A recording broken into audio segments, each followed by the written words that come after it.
నమస్తే అండి. ఇట్లో మీ శ్రీలు ఛానల్కి స్వాగతం. ఈరోజు మనం చూడబోయే రెసిపీ ఏంటంటే పనసపట్టు ఆకుకూర. ఒక పచ్చి పనసకాయని ముక్కలుగా కోసుకొని పసుపు వేసేలా పొట్టు కింద కొట్టుకోవాలండి.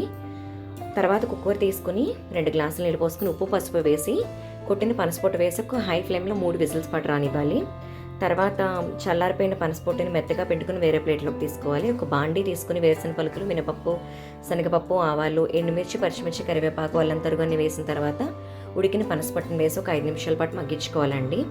ఆ తర్వాత నిమ్మకాయ సైజంత చింతపండు నానబెట్టుకుని ఆ గుజ్జు వేయాలి. కూరకు సరిపడ ఉప్పు వేసేసి ఒక 10 నిమిషాలు సిమ్లో మగ్గిస్తే సరిపోతుందండి. తర్వాత పొయ్యి మీద నుంచి దించేసిన తర్వాత ఆవాలు, ఎండుమిర్చి ఒక 10 నిమిషాలు నానబెట్టి దాన్ని మెత్తగా రుబ్బానండి. ఈ ఆవ ఏదైతే ఉంటుందో అది వేడి మీద వేస్తే చేదొస్తుంది. అందుకని కూర కొంచెం చల్లారుతున్నప్పుడు వేసి కలిపేసుకుంటే అంతే అండి, మన పెళ్ళిళ్ళలో పండుగల్లో రెడీ చేసే పనసపొట్టు ఆవ పెట్టిన కూర రెడీ. దాన్ని సర్వింగ్ బౌల్లోకి తీసేసుకుని ఫైనల్గా మినపొడియాలు, గుమ్మడి వడియాలతో తింటే చాలా బాగుంటుంది. ఈ వీడియో నచ్చితే కనుక సబ్స్క్రైబ్ చేయండి, లైక్ చేయండి.